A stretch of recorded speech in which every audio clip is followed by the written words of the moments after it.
আমি এখানে দুধ লাউ করবো, এই জন্য গোটা একটা লাউ নিয়েছি, লাউটা কচি হবে। এইবার আমি রেসিপিটা শুরু। লাউটা আমি দুয়াতে করে কেটে নিয়েছি, এবার এটাকে আমি ধোবো। একটা দুধের প্যাকেট নিয়েছি,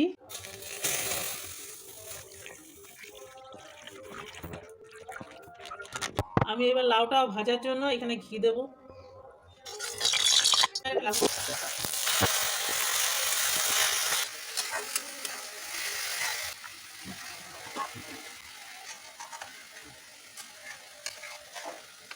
এখন দুধটা জাল হচ্ছে,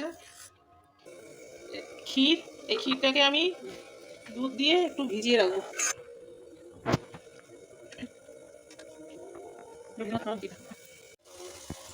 এখানে আমি 1.5 কাপের মতন চিনি দেবো।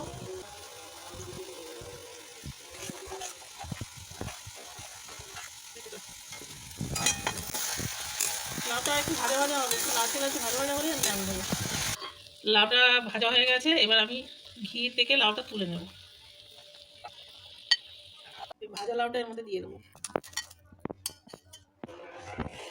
যে ক্ষীরটা দিয়ে রেখেছিলাম সেটাকে আমি ম্যাশ করে নিয়েছি, দেখুন এইভাবে।